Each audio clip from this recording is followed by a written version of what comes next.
Hey, Redcasters, be sure to subscribe to our channel and ring the bell to be notified about our latest videos. Go Big Red. Welcome to the Go Big Redcast, the Husker Fan Sports Show.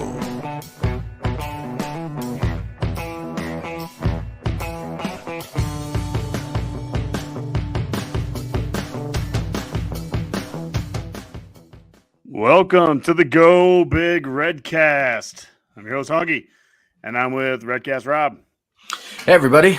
It's good to be back after, I don't even remember the last time that I was on the show, but I believe that my little thing at the bottom actually said rule the day 2-0. So it has been a little while since I've actually done a Redcast.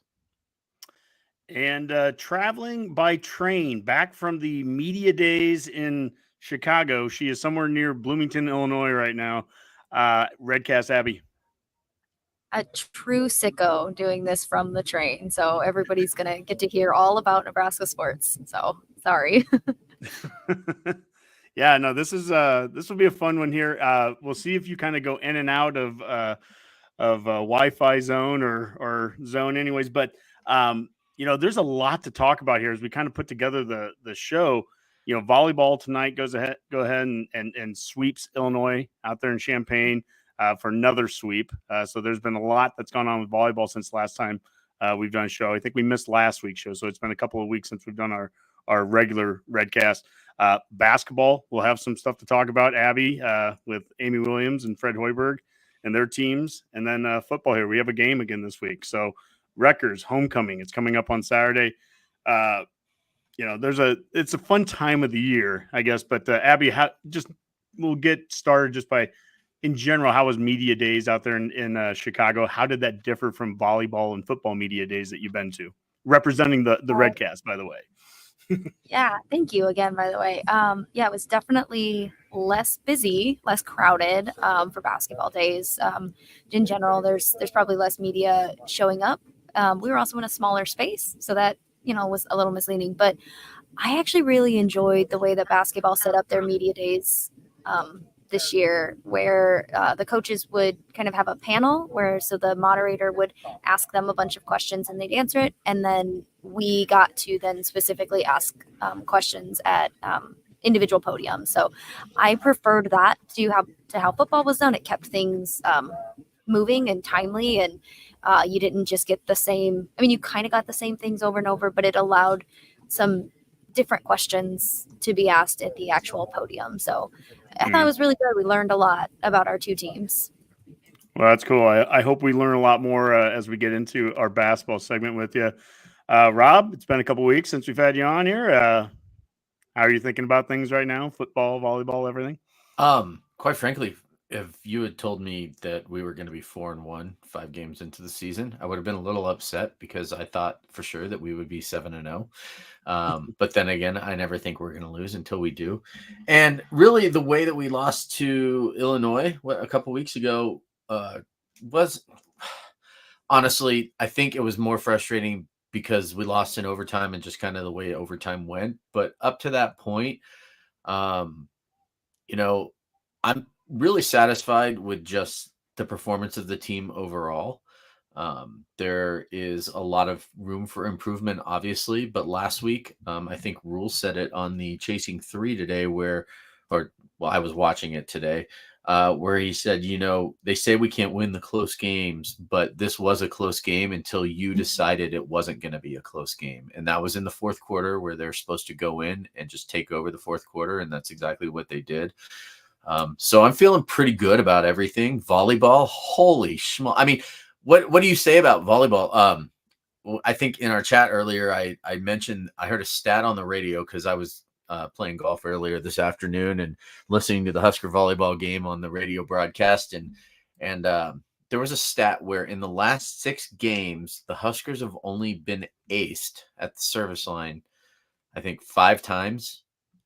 And they've forced 55. It might be even more errors now because I think I saw 2 more when I got home and actually turned the game on.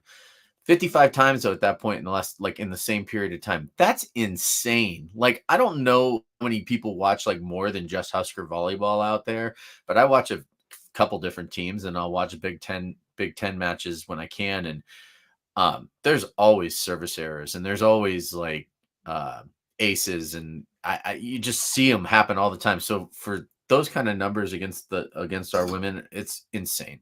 The level of volleyball they're playing right now since that SMU sweep is unmatched. I think that Pitt's going to be a hell of an out, but at the same time, we may not see them till the championship game. So, yeah. Well, they play SMU back to back here next week, which in a weird scheduling flaw. I don't know in ACC, but they play them in Pitt and then they turn back around. They play them in Dallas right away. So back to back. We'll get a chance to at least see a little bit of look at Honky paying attention to volleyball now too. That's incredible. I love it. Yeah. Abbie's changed us a little bit now. We're getting into all the sports. It's so true. Can I just say that too, because I know she's on the train, which is kind of crazy. I almost said insane, but that rhymes. But she reached out to me. I don't even remember how long ago it was, and was like, "Hey, I got this idea, and I was wondering if you think it might be cool." And I was like, "Bruh, yeah, you can totally do that." And then she's like, "And I'm going to apply for the basketball passes and go to the." I'm like, that is just awesome, because I know he's not on the screen, but you're there with Dustin, and he goes there to cover like Purdue sports, and he goes to all the media days. And so it's fantastic. Thank you so much for going out and doing that stuff, because I think we'll get into it here in a minute, but you have so much cool stuff to share with us tonight. And Oh, it's a blast to go, and it's really nice to, I think one of the things that I learned personally at football media days that I've taken is that this is like getting to view this as a job and seeing it more as from like that perspective of like, what story do we want to tell? How do we want to talk about this team has been great. And it's really helped me, like, even as a fan, learn to talk about these teams in a different way. So the pleasure's all mine doing it. It's fun. We get to spend the weekend with Dustin, which is a nice, bonus. And then, get to make these connections with our other media members and media members at other schools and players and coaches. And if it helps, if it helps anybody enjoy the sport a little bit more, then that's great. That's what I'm here for. So thank you guys. Yeah, we appreciate you for it so much. It's it's really cool, like what you're bringing here right now. And sorry, we can move on from that. I think it's awesome what's going on. So if you think about it, you said a little earlier, Rob, you thought we'd be 7-0, and here we are, we're 4-1. How much, how disappointed I am. How disappointed you are. But imagine being Dustin right now and being a Purdue fan. So, from that perspective. From that point of view, yeah. It's, especially when, remember, can you imagine, going into the second half as Dustin, and he's probably, they were at the game, right? I think you guys were at the game. Yeah, And he's probably thinking, so you're saying there's a chance. And then the fourth quarter comes, and he was just like, well, I think that's when the Purdue fans were getting up and headed to the bathroom, and Well, I have to tell you though that it was after they scored that field goal. He told me later, he's like, "What if we win this game 3-0?" And I went, "What?" It was there. I would have broke up with him at that point, but that's we all make choices. He was my ride home. I couldn't. Oh, that's we should pump the brakes on the Dustin stuff here. This is just mean. Okay, it's just mean. Let's pump the brakes on this. And actually, while we're at, let's pump the brakes. Period. Okay. Abbie, do you have any pump the brake moments going on here? I know we haven't had a chance to talk as much as we normally do before a show, but any pump the brakes nationally, Big Ten, that you have right now? Man, it's gonna sound old. I'm gonna pump the brakes. Well, so we had dinner the other night with some Indiana fans, and they were, you're talking about Indiana doesn't have any competition coming up, or they have Northwestern, Nebraska, and I went, oh, I'm sorry, what, right? And they said, well, you guys lost to. They went, well, you guys lost to Illinois, and I was like, well, Illinois might be that kind of underrated, sneaky good team. They played Penn State hard. So I'm going to pump the brakes on the Illinois slander, not just because we lost to them. But I think I didn't believe it for a long time. And I'm pumping the brakes on the Illinois slander, that they aren't a good team. I think they have a likelihood of winning the West if the West still existed. So that's it. That's my pump the brakes. No, I think That's a great pump the brakes. And I can tell this to Indiana fans right now, if they lose a game, I don't think that they're going to stay ranked. And Illinois sure did. So Illinois is 4-1, and they're still in the polls right now. So got to give them that credit. Rob, how about you? Do you have a pump the brakes moment going right now? Well, that's more just I think the pump the brakes is going to be, there is a lot of concern over just our special teams, and people want to like come at our defense right now and just the way that they're playing. And I mean, right now it seems like our formula when we win is, we've given up quite a few yards to some of these teams, but if you look at the overall, I guess we'll call it points per yard by some of them, I mean, our defense is just outstanding. On the times that they bend, they don't necessarily break, which is kind of, different than what we've seen over the last 7 years. And, one of the things too is that I think with special teams, it's one of those things where it's going to win you games, it's going to lose you games.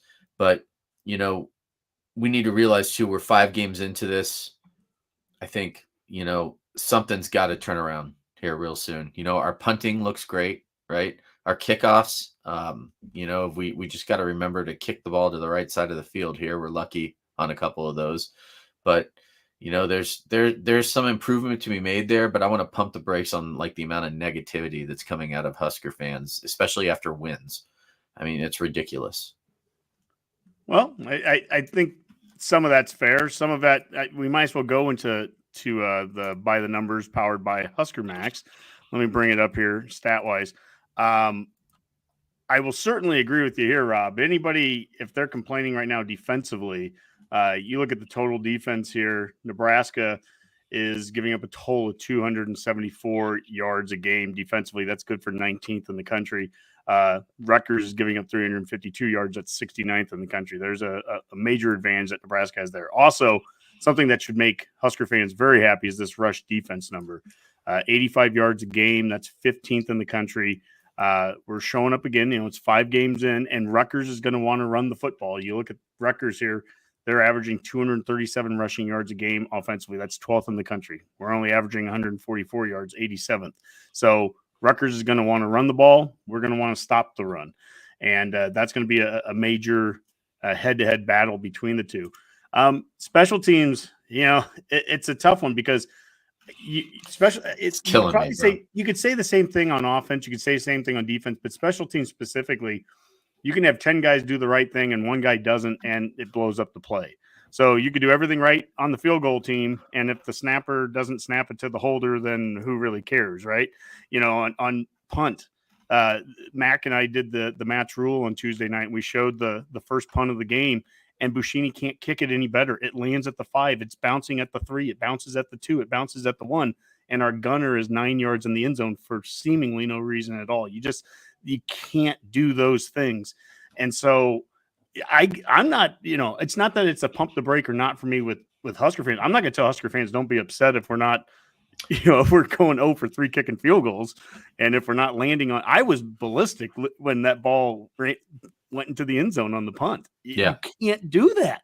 That's not winning football. But that was what our match rule was about, was how do we transition from being a losing football team that does losing things to a winning football team that does winning things. And back to the maybe your point too, Rob, about pumping the brakes is, despite all that, those are things that we lose football games in the past doing, and we somehow came out of this winning it even convincingly. Again, how awful it has to be dusted. But that's a side point.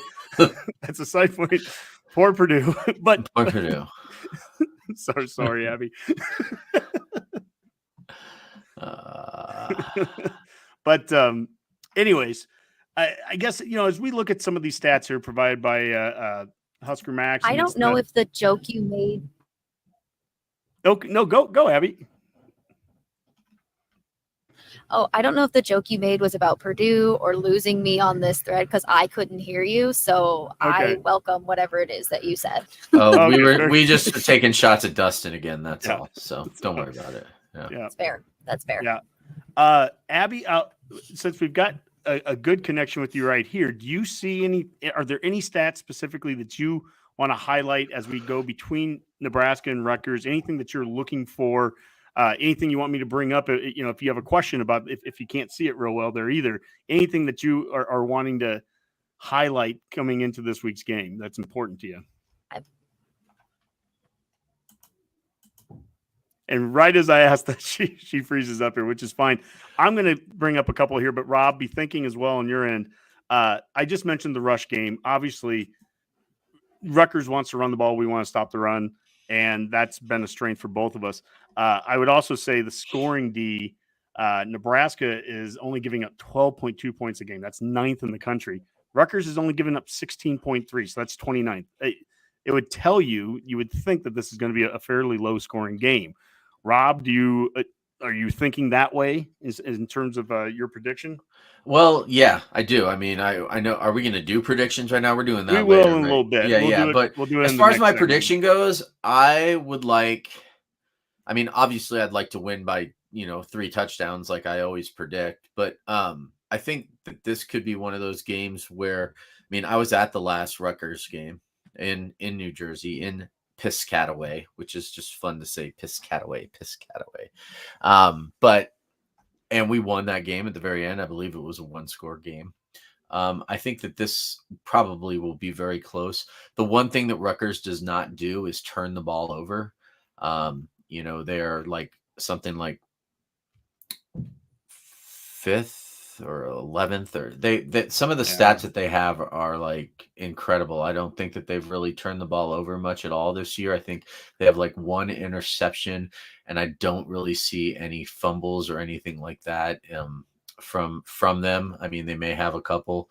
I'm trying to look at stats while we're doing this. Yeah, I'm looking at the turnover. This one doesn't tell you exactly, but the turnover margin. Yeah. We are 18th in the country at 1.0. So we're averaging 1 more turnover versus our opponent. So we're 18th in the country. Yeah. They're 0.75 ahead, which is still they're on the right side of it. They're 31st in the country. Yeah, so, but I mean, like they don't have a lot of turnovers on their side, and they don't cause a lot of turnovers. So that's why their numbers so close where they're at. I think it's so that's one of the things that we've been doing is not turning the ball over as much. Yeah. But Shiano is a guy, he's all about the backs, right? The running backs and the defensive backs. Like that is what he's always been known for in his coaching style.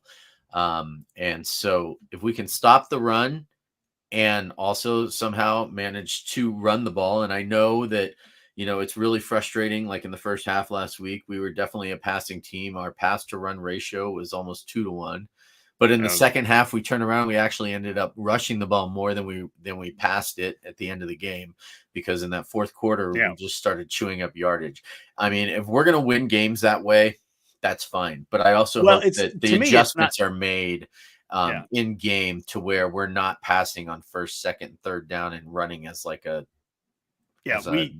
compliment. We can't wait the offense. Yeah. My big thing is we can't wait to the second half in future games. And this is not to throw shade on Purdue, but 0-0 at half. You're not number one. You're not going to get a lot of 0-0 half scores. Period. If you're not scoring in the first half, you're usually going to be down. Correct. And against the teams that we're going to be playing moving forward, we can't wait until halfway through the third quarters to figure out that we should start running the ball. Because to your point, I keep saying sack adjusted, but we were 12 rushes to 20 20 passes in the first half. Yeah. And we came out in the third quarter, halfway through the third quarter when we finally got the ball, and we ran 6 of the first 7 plays and went right down the field. I mean, so we've got to learn from that and say, what is it that we do well, number one. But also, when you look at the stats over here again, we haven't proven to be a great running attack here, or at least we haven't. I don't think we've ran the ball enough. But we're 87th in the country, 144 yards a game. But look at look at Rutgers' rush defense. Yeah. They're giving up 172 yards a game on the ground. Which is crazy because that's Shiano, like usually that's his forte, right? Like that's defensive line, defensive backs, running backs. But his defensive lines have never, like as I can remember, been like an issue in regards to that. So I'm blown away, honestly, that they've been that poor in run defense up to this point. Abbie, are you able to hear us right now? Do you have any thoughts on what we're saying so far here? Chime in.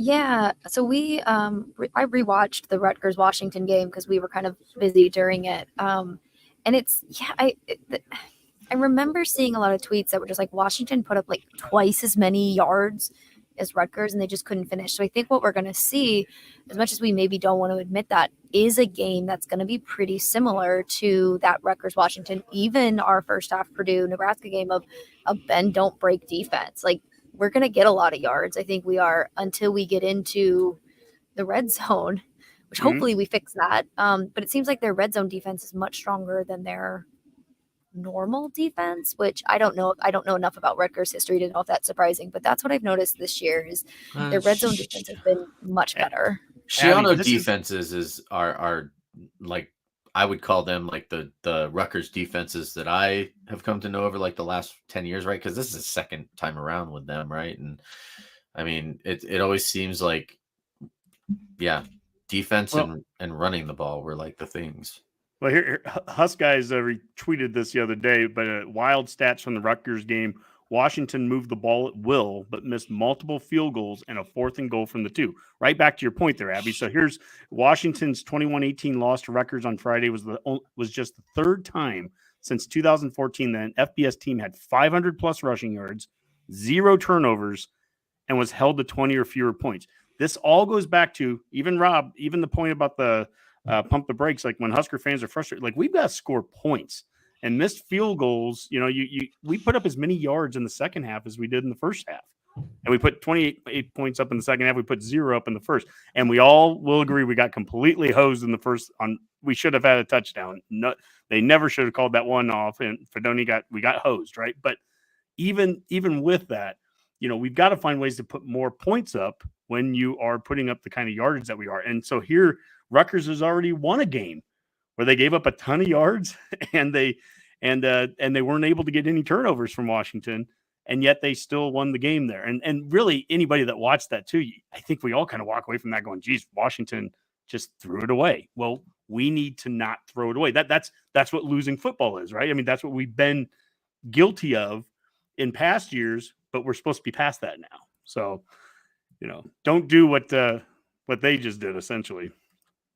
Well, and I hope, having watched the Chasing 3, where Rule talked about Illinois and saying, even if we had made that field goal, we were going to lose a game like this at some point.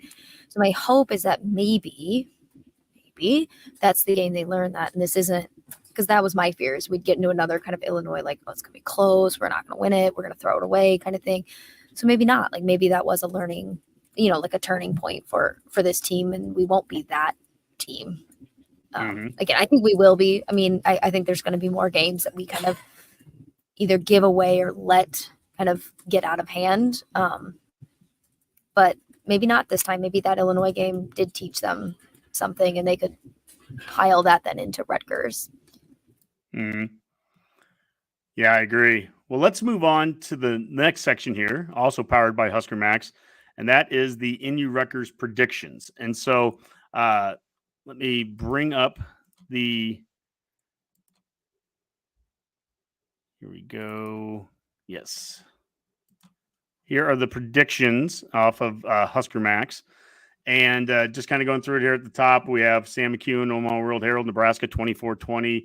Amy Just, Journal Star, 21-20, Nebraska. Luke Mullen, Journal Star, 24-20.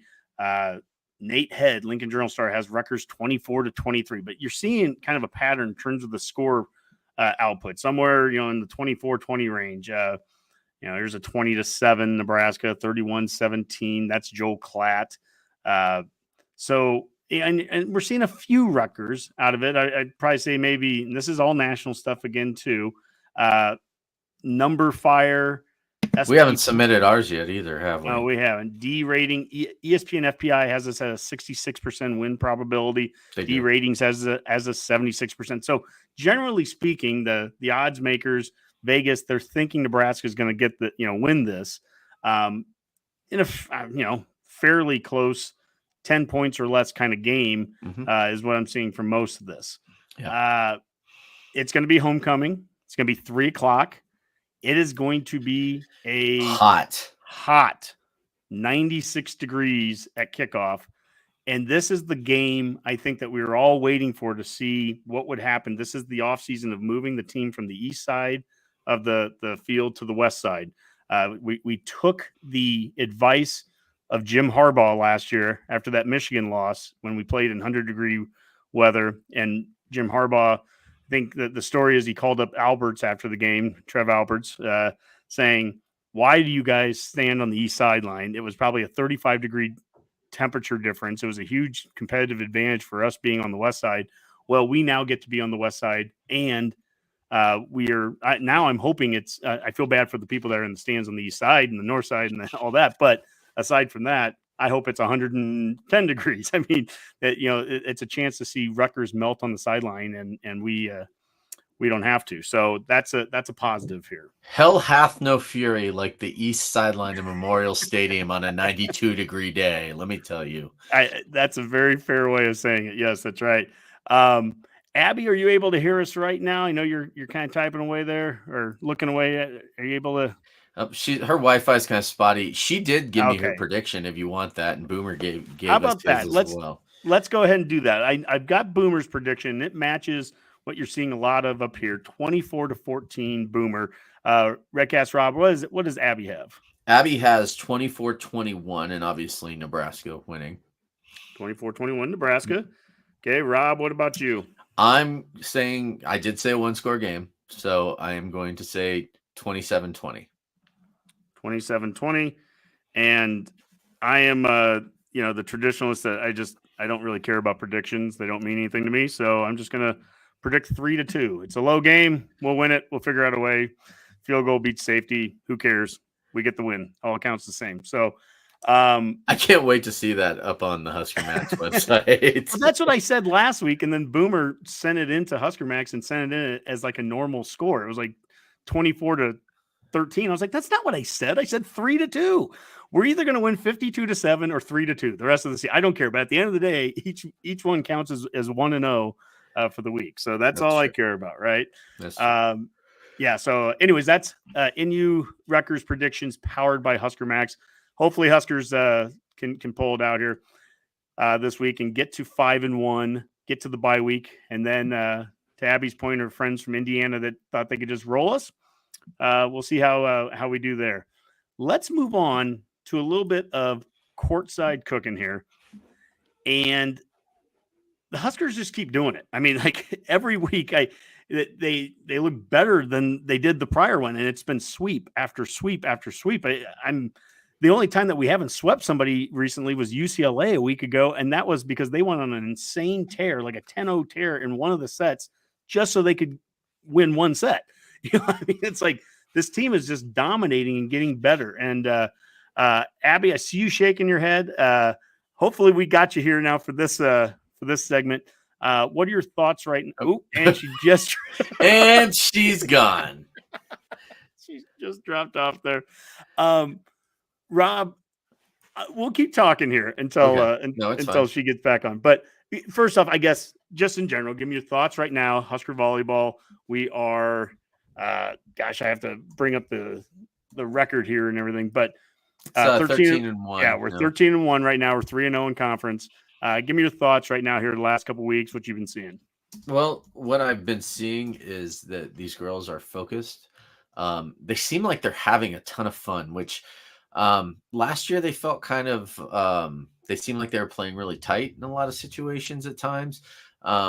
Even in the SMU game, they almost seemed like they had lost their focus. I don't know what Cook said to them after that, but lately they have been just on fire. One of the things that I've noticed too is that the depth on this team is absolutely insane.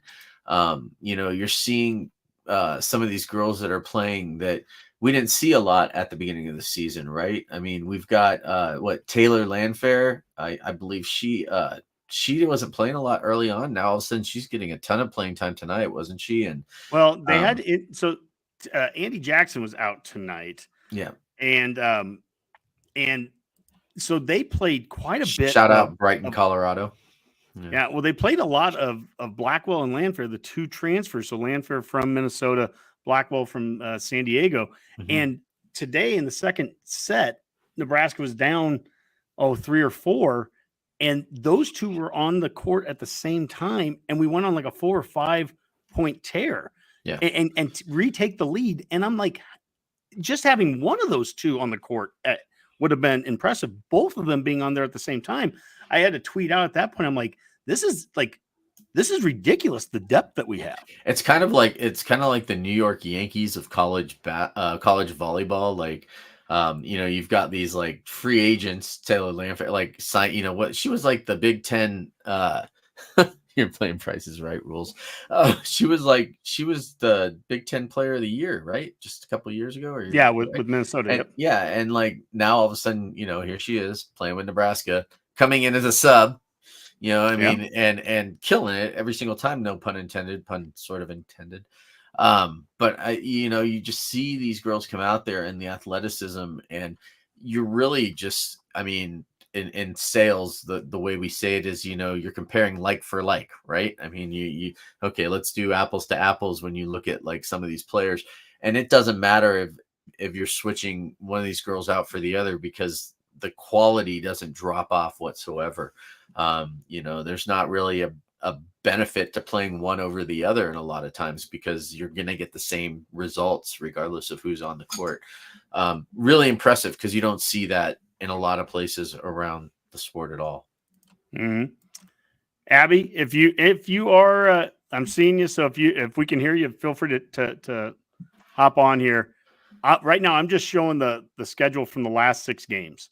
And when I said that 3-0 and sweeps feel like it's starting to happen, the last 6 games have been 3-0, 3-0, 3-0, 3-0, 3-1 UCLA, and then 3-0. Well, 3-0. So that's actually the last 7 games.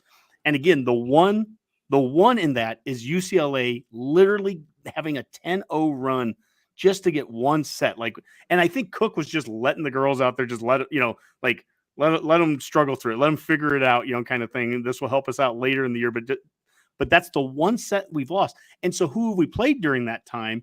Well, we've played number 14 Arizona State, number 2 Stanford, number 4 Louisville, number 20 USC. This stretch is as impressive as anything. Yeah, and I want to give it's a conflicting area where I want to give Pittsburgh props because they haven't dropped a set yet, and that's really impressive. That's clearly difficult to do. But it's but look at who we've played. I think it's so much more. They're both very impressive things. I don't want to put another program down. But the fact that we can do that night after night and against these top-ranked teams over and over again, it's so impressive. I don't know how we didn't get a single first-place vote. I don't get it. Lost one, right? We had one a week ago, and then somehow we lost the one first-place vote that we did have after going through this. So I agree with you. All props to Pitt, but my goodness, this is impressive. Honky and I went to the Arizona State match. That was the weekend of, was that the Northern Illinois weekend, Honky? Northern Iowa, sorry. Yeah, Illinois, Iowa, whatever. There's a lot of cornfields in both. And just some of the athleticism in person when you go see these ladies play is crazy. There was the one girl from Arizona State. Oh God, all of a sudden now I can't even remember her last name, but her uncle was an NFL Cromartie, I think it was. Cromartie, yeah, that was it, from Arizona State. She was jumping out of the gym. I honestly haven't seen anybody get that kind of vertical and be that high above the net just about every time she was hitting the ball. And they were a great team. We swept them. They're out there playing their butts off against us, and we just swept them. It's are you sure that they're ranked? Because some of these teams, you go out there, you see them, and you're like, did SMU finally get ranked? I haven't looked at that yet, but yeah. Okay, just making sure, because quite frankly, seeing what our girls are doing now, and then SMU having swept them, it's just rank them. I don't care if they lose every match for the rest of the season. Just rank them. Yeah, they're number 17 right now. Okay. And they're 10-3. So they've had a couple losses, but that Nebraska win's going to look awfully good for them. Abbie, I know you brought this up in a previous show, but specifically because they played quite a bit tonight. Blackwell and Landfair, the two transfers. I mean, these are highly acclaimed transfers to come here. We're just finally kind of seeing them on the court and playing, more tonight here. Again, Andy Jackson was out for the night. Do you have a little bit of background on them? Blackwell specifically, this was kind of the first that we saw of her.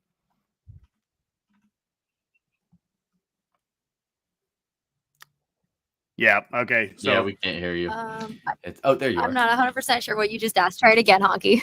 Okay. So with Blackwell and Landfair, the two transfers highly acclaimed, do you have a little bit of background on them, specifically Blackwell? This was the first we'd seen of her. Yeah, a little bit. I know she was defensive player of the year in the MWC. So she's an elite blocker. She's an amazing defensive player. I think what I noticed about her this game is you could kind of tell she hasn't played a lot. She's just a little slow at times off of it, but she's a player where the more she gets to play, the faster it's going to come back to her. The skill is there. And so she's no Andy Jackson. Nobody's an Andy Jackson. But man, it was so good to see her have big plays and get those big blocks that she got for us kind of late in those sets. So that's the big thing with Layla. It's just her defensive prowess is so good. Yeah, I mean that's the thing. Like when you're looking at tonight with Blackwell and Landfair providing that kind of depth, and that's with Andy Jackson out. You have Lindy Krause there. You have Harper Murray. You've got Merritt Beeson. You've got Rebecca Alec. It's an embarrassing amount of riches that this team has. I mean, we're redshirting Skylar Pierce, and similar to was it Juravicius a year ago? It's a shame that we don't allow freshmen to play a few sets or games the same way in football. How you get to play 4 games and maintain a red shirt. There's no reason that a Skylar Pierce shouldn't be able to play X number of sets and maintain that red shirt. Yeah, and John Cook has kind of talked about that I think either on his Kicking with the Cooks or something that he did. He talked about that needs to change. Yeah. That it's ridiculous. You put one foot on that court and you lose your red shirt. That's ridiculous. In a schedule as long as volleyball's is, I'm sorry, that is absolutely ridiculous. And he says it, and I agree with him. That needs to change. And I realized it's the same as basketball. I think that's what we found out is if you play basketball and you go out on one play, that's it. Your red shirt is gone. And I just think that's unfair to those players. So yeah, I'm hoping that changes because players like Skylar and Carolyn would have been great to see play for us and probably would have kept her. Had we been able to play her without burning her red shirt. But it's been one of the best of all the bad rules that we've seen in the NCAA and football and it's one of those ones where almost everyone universally said good job NCAA. That was a good move. That was what a good thing to do for the football players to give them 4 games. It would be nice to see that. Well, not only do they just get 4 games, now they get 4 games. They can play in postseason games or bowl game, right? And not lose their red shirt. So, which I actually understand that from the perspective that a lot of these kids are, leaving school early and whatnot, before the bowl game. So it's going to give the teams more depth by doing so. But why can't we do that for every sport? It makes 0 sense to me whatsoever as well. So it's stupid. Yeah. Well, so with volleyball here to kind of close up Courtside Cooking, we just beat Illinois there. We went to 3-0 in conference. Up next on Sunday, we have Iowa. And then we have a nice 5-day break and we'll be playing and Iowa's going to be in Lincoln. And then on October 11th, Friday night, Purdue, Dustin's team, comes to Lincoln, and then we have Rutgers here the next day on the 12th. So we'll have a 3-game home stretch there coming back here with Iowa, Purdue, and Rutgers up next. So these are, what I would call the winnable games. I don't know if you know this. Okay. Yeah, there's a fun fact about Iowa volleyball, which if anybody knows it, they can put it in the chat of our record against Iowa. We've never lost to Iowa, if I recall. Do you know what it is, Honky? Oh my goodness. I would say, is it like 30-0? Sorry, I don't know. Did that go through my question? Yeah. They've never Okay. lost to Iowa. Yeah. We've never lost a set to Oh Iowa. my gosh. We've Not even a swept set. them every single time we've played them. Ooh. We've never lost a set to Iowa, which is amazing. Does that get Wow. an oof? Does that oof? Like That's an that oof. meme or something? That's definitely worthy What is of that an oof. meme? The one where the guy's like, oof. Yeah. Yeah, that is definitely worthy of an oof. We'll give him that. Yeah. Wow. Well, this is great. So next 3 games, just don't look past anyone, no matter how good you are. Got to win them. But these are the lower end teams in the conference. There, get the wins, and then and things will start to work up a little bit later as we get into later in the season. We've got Wisconsin coming up, and Oregon, and Minnesota. Penn State. There's going to be plenty of great competition coming up in the Big Ten. But great start so far. All right, let's move on here, and we're going to get into Nebrasketball. And because, for lack of better purpose, we don't have a name for women's basketball, and I think Nebrasketball maybe is just the name that we call the basketball segment. Period. As we talk about both men's and women's, unless someone else has a better idea. But I've always liked Nebrasketball name for that. Just kind of works well there in Nebraska. So, anyways. One of the reasons we have Abbie here on a train, again, for anyone that's just joining us right now, Abbie is on a train somewhere in Illinois coming back from Chicago, where she has been at Media Days the last 2 days. So women's basketball was on Wednesday. Today was men's basketball. So Amy Williams, Fred Hoiberg, and their teams. And so we're hoping that we can kind of get Abbie here. She's falling in and out of whatever kind of Wi-Fi zone she's in on a train, but she's been able to be at the media day, ask the questions to the coaches, to the players. She's smiling right now. Abbie, do we have you? Can I ask you a quick question too, Abbie? Because I've noticed, like in the back in the day when I did not have Allo Fiber as my internet provider, if I turned off the video, the audio would come through much better. So I don't know if maybe that might help you at all too. So because we really want to know what you saw there this week. I have absolutely no idea what you said after your shameless promotion. That's fair. Well, That's fair. So can you hear us right now, Abbie? Yes, I can. I will do my best to give the overview. Okay, so let's start with the women's basketball. There, Alexis Markowski was there, along with Natalie Potts. Natalie Potts. Those are the 2 representatives plus Amy Williams. The floor is yours. Go for it.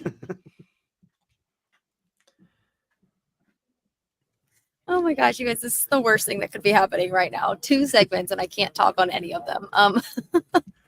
We can hear you fine right now. Okay, I'll just run through them really fast. Okay. Yeah, so I think what was great about it is what I got to talk to them about and what I asked a lot about was how do we build off of our successes last year? Like this, finally got to a tournament game, won a tournament game, which is something that hadn't happened with women's basketball in a long time. And Amy gave a really great answer about, they earned the mindset last year that we can beat anybody when we're playing our best basketball. And so what we had to focus on this year, I say we, but they had to focus on this year was getting that consistency in playing your best basketball, that there were flashes of it and they were great flashes, like clearly beating Iowa, almost beating Iowa again, winning a game, beating A&M in the tournament. The flashes are there. The team is there. They just have to work on those little details that keep it consistent. And that was pretty, they talked about that a lot. And even when complimenting kind of their new players and what they worked on, there was a lot of talk about those details and consistency. And it was really impressive to see. I think obviously everybody wants to know how Prince is going to do. Rave reviews. We got some great transfers and some other really interesting freshmen coming in who I think are going to surprise people. They call her Birdie. I have to look up her full name. We got her from Florida. Her name is Alberti Rimdal. She is from what we've heard, going to be kind of a star for us, and pretty low key, maybe not as well known, but she's going to do some really cool things this year for us. 5'9" And we get guard Allison from, Wagner back. oh Yeah, off the injury from a year ago, right? yeah. Two years of injuries. Sheesh. Yeah. Rimdahl, 5'9" guard from Denmark via Florida. So yeah, interesting there. Boy, they have really hit the international. Amy Williams has done a nice job. You know, Australia. We've got Denmark. We have a player, Petra Bozen from Croatia, one of the freshmen. She's really gone international to get this roster. I think she's just not afraid to go where she needs to go. And she talked about that in her opening thing, that it used to be just high school, and then it was high school, then international, and now it's high school, international, portal. But if you even look in the WNBA, there's a lot of international girls playing. Like we watched the draft, and there were a bunch of girls from France who got drafted early on, and it was like, oh wow, you know. And so even watching the Olympics, these European girls are coming in and they're playing this game at a really high level. So it's a great service to try to get them to come in and play. Why not? They're just as athletic. They play a really fun style of basketball over there. So I kind of like that. She's a little different, a little unusual compared to some of her counterpoints in the Big Ten. Do you? I think Rob was mentioning earlier. Do you have any? Is Britt Prince? Is she an immediate starter for this team? Do you think, or is it? I think so. Yeah. Okay. That's the impression we got. That's the expectation, I think, is that she will be a starter. Yeah. 5'11" guard from Elkhorn North. I mean, she's the everything that Dylan Raiola is on the football field for us. That's what Britt Prince is coming in the basketball arena. It'll be interesting to see how that team comes along. Alexis Markowski. I mean, she's the old sage at this point. I saw her on campus give a talk one time. Just with some alumni, and she's so poised, so mature. She was so good. She was taking good questions from them, and to have that kind of presence coming back in the middle, second time in a row at Media Days, 3-time preseason all conference player. I mean, that's a great start for any team. Yeah, it's crazy too, because you go on to like Britt Prince's bio on the Husker page, right? And you start looking at like things like honors and awards, right? And usually when you go to like a freshman's page, there's a couple things here and there, or maybe nothing at all, no stats on the stat line, right? And it's like Jersey Mike's Naismith Trophy Girl High School Midseason Team, 1 of 25. Naismith All-American Honorable Mention, Max Preps All-American Honorable Mention, Adidas All-American, Max Preps Junior All-American, second team. I mean, it's like, and that I just read 5, and there are 10 more. If not more. Yeah, it's impressive. It's a full list for sure. Yeah, and it'll be kind of crazy. I mean, I hate to say it, but you know, she might be another one of those players that comes in the Big Ten and maybe creates a name for herself to become like a number 1 draft pick down the line and become like, you know, the rookie of the year in the WNBA and all that. So I'm sorry, I'm trying not to cuss on this show. So we can hope.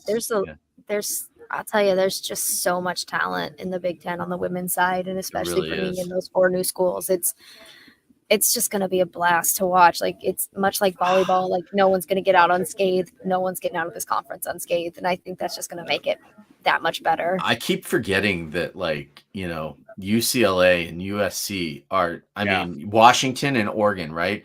So as everyone knows, I'm a big Arizona basketball fan. And it's like, so those are teams that I watched on the regular, and now all of a sudden I'm like, oh God, you know, now, like, as if our schedule wasn't hard enough, now we're essentially like adding, I mean, a true basketball blue blood in UCLA, right? I mean, they're the biggest program in I think in NCAA history.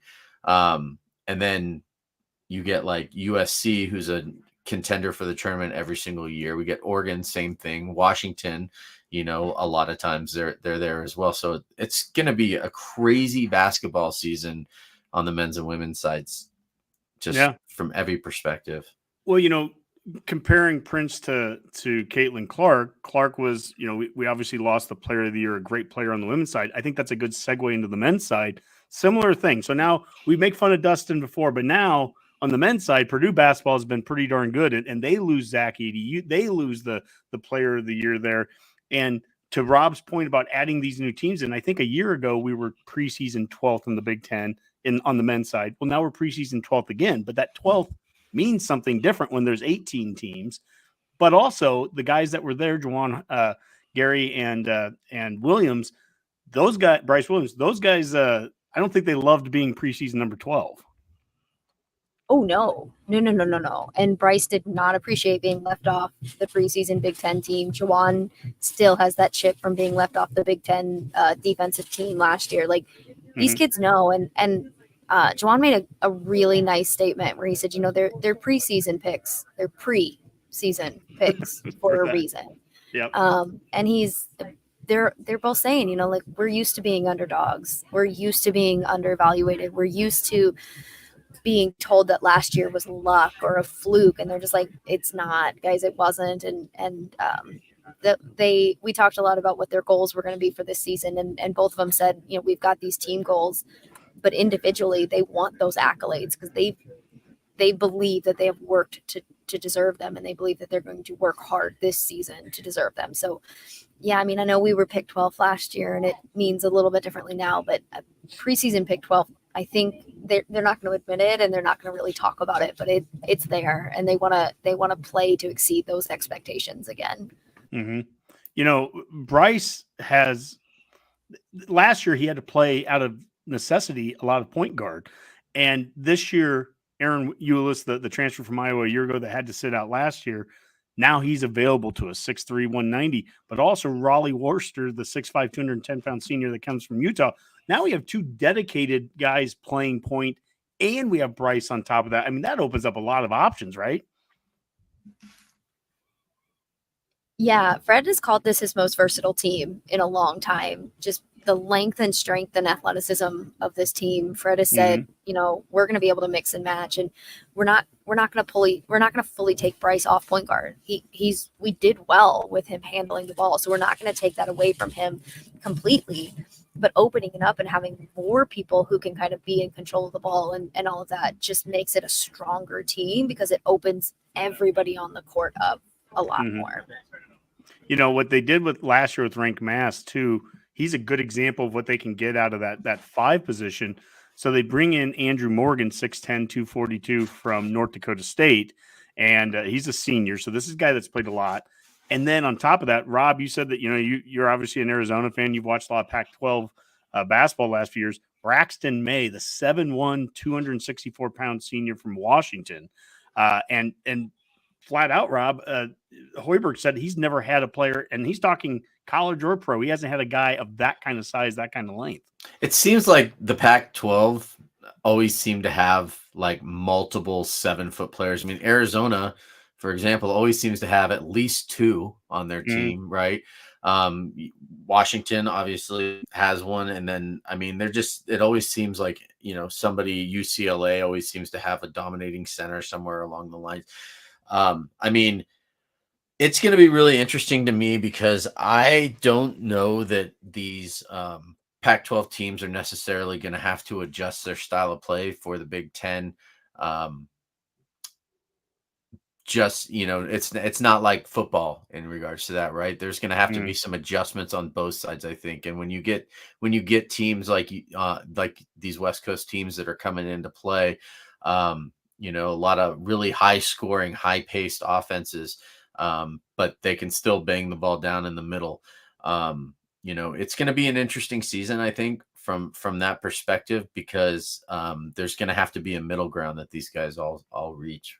Yeah, I think it's fun. The styles could be different. That to your point, like you could have some higher paced ones. But Abbie, again, talking about 7-footers and Zach Edey and Purdue there. I mean, having a guy like May be someone that can help match up when we're playing that game. We've always had some trouble when we play some of those real bigs, and all of a sudden we have a real big.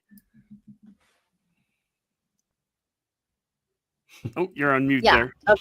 No, I got it. Yeah, a real big and a real big athlete. Yeah. They those guys were not shy to talk about just the athlete, and maybe one who we wouldn't view of it with Gavin Goggles Griffith. Yep. he's a wiry guy. Fred compared him a lot to Reggie Miller, where he is strong. The kid is putting on some good muscle. You just won't see it.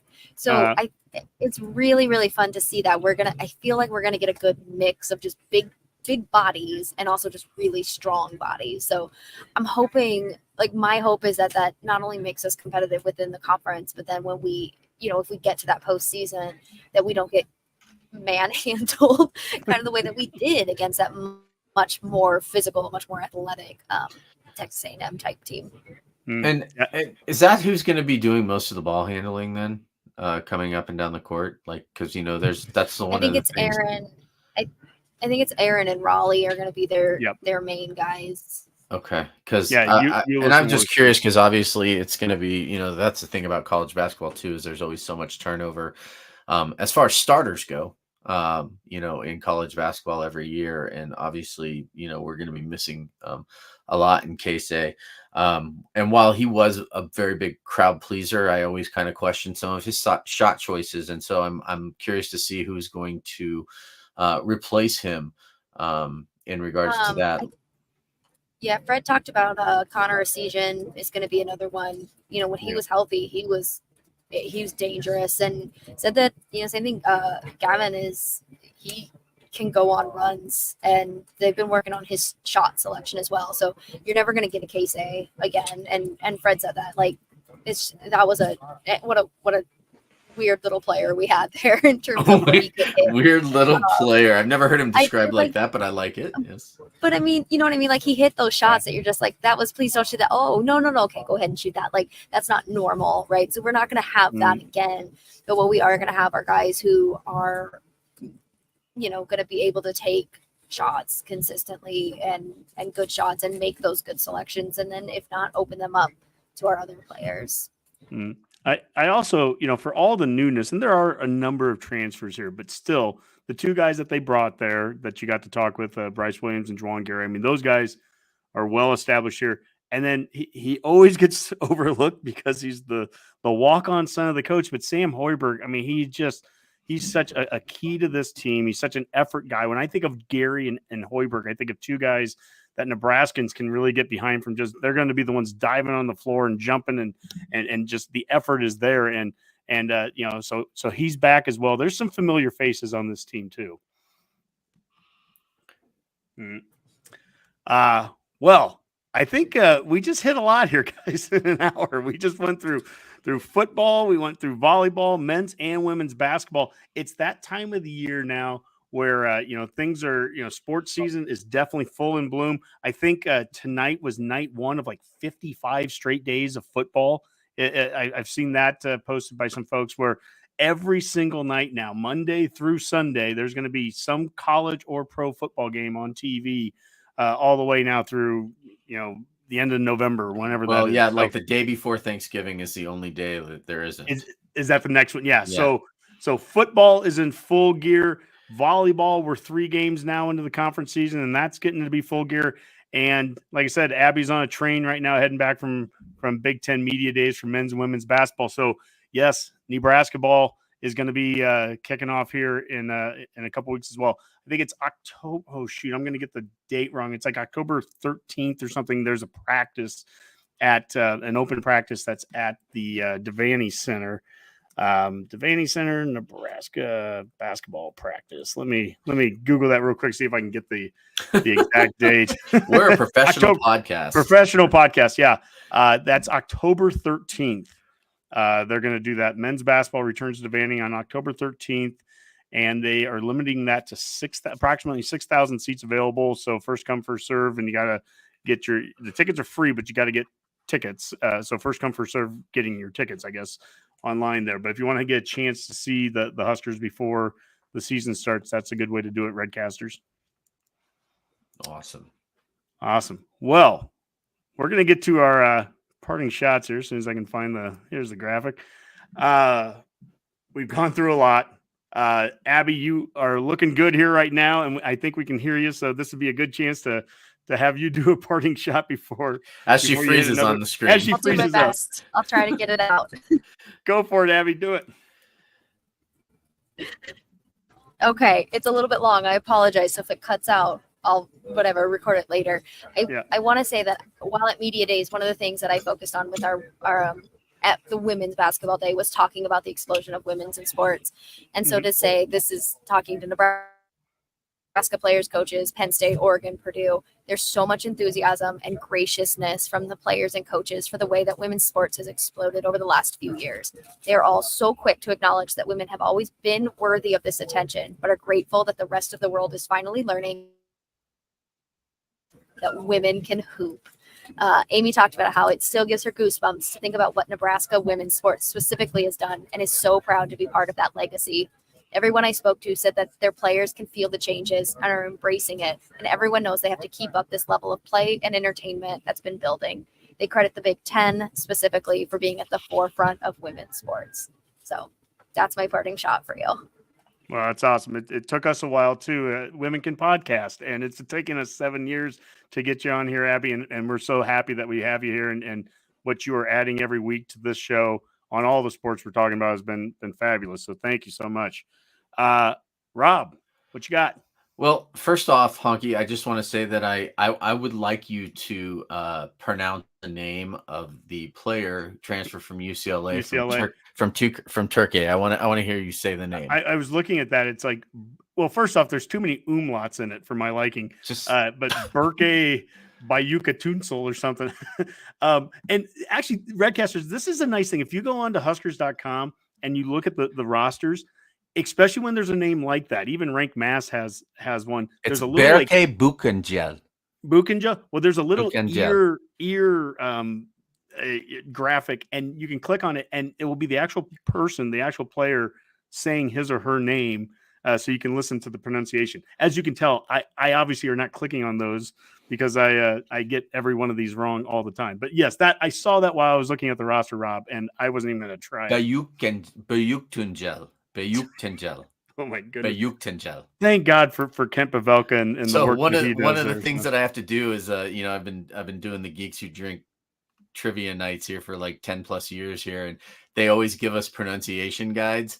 And I will, and I can put this into my parting shot here too, but they give us pronunciation guides, and I still butcher the words because I have to read them live, because to read something and then say it out loud are two completely different skills in life. I read a lot, and so I mispronounce a lot of words. Like I always thought it was biopic. Apparently it's pronounced biopic. So but that being said, is that, a lot of times when you hear something or see something, it's not always what you think it is. And I think right now we're going to have to, take a step back with Husker athletics and realize the growth that a lot of these teams are making and a lot of the steps that they're taking. And there is going to be some tougher roads coming up here, especially with basketball and baseball. From the men's sports and the women's sports perspectives, with softball as well, because we just brought in some of the best teams in the country into our league here in the Big Ten, these teams from the West Coast. And there's going to be, like you said, a lot of sports that are going to be played, and there's going to be a lot of wins, and there's going to be a lot of tough losses. But one of the things that we're going to see over the next 2, 3, 4, 5 years is the number of recruits that are going to start coming to our teams and start coming and into Lincoln and playing for us, because eventually it's going to be the Power 2 conferences between the Big Ten and the SEC. And I mean, I don't just mean that from a football perspective. I mean that from all sports perspective. So, just have some patience, everyone. Understand that we're going to see a lot of really good sports in general, and a lot of really great athletes from all over the world playing in our league, and it's going to be a joy, and I'm really going to enjoy it. I can't wait for it to snow, so I have reasons to stay home and just watch back-to-back games all day long. And I really hope that my daughter's soccer season is over. That is a parting shot. That wasn't a parting shot. That was like a parting drink. Well, I'm sorry. Usually it's Honky, and he's hosting tonight. So, yeah, but that doesn't mean I can't do a parting shot too. So, you know what? I'm proud of this show, and I'm proud of what we did tonight here. I think it's fun when you have to throw in some different changes, and this show has gotten to the point now we have someone like Abbie who's been going to media days for football, for volleyball, now for basketball. We're doing a show where we have somebody on a train going through the middle of Illinois. And you know what? We're just going to figure it out, and we're going to go live, and we're just going to do it. And I'm proud of that. I'm proud of the match rule that Mac and I did on Tuesday night. Our title of it was moving from a losing to a winning program. I don't think we're there yet. We're not that winning program yet, but we're figuring out ways to win. And I say that in the sense of, like, at the beginning of this, we talk about pumping the brakes and what does that mean? And I'm literally talking to myself here as much as I am to anybody else. It's pumping the brakes of, like, this. It's going to be hard watching some of these games this year. We're going to win some games that are going to be really hard to watch. And I think it's going to be more of, this is going to be a season we're really going to enjoy when we look back on it from a football perspective. We're going to enjoy looking back on it in reverse when we have that winning season, whether it's 7-5 or 8-4, 9-3, or dream whatever you want to dream. I think it will look really good in the rearview mirror. But while we're going through it, some of these games like the Purdue one, it's tough to watch until it's over and you go, oh, hey, we won. And sometimes, hey, we may have even won it convincingly. And so I'm proud of where this program, this Husker athletics, is right now. We're at a really good point. I think we've got really good leadership. I think we have really good coaches, really good players, and I think we're set up to have a lot of success, and we are having a lot of success. We really are. If you take a break and just look at all the different things that have been going on here in the last year, 2 years, it's getting good, Redcasters. And this is, for us, it's taken 7 years to finally start to see this as a podcast. And I'm glad now that we have Abbie a part of this so that we can talk about all the success across the board. So that was a parting 12-pack right there. That's a parting 12-pack, and that's very typical of me. So, but I just want to say I'm just proud of it. I'm proud of all the people that have been following along here and watching us live here late on Thursday night. Appreciate all you two as well, Redcasters, Redcast Nation. So until next time, I think we'll all be in our offices and our hi Dustin. We won't be on a train somewhere in the middle of Illinois next time. But until next time, that's another Go Big Redcast. Go Big Red.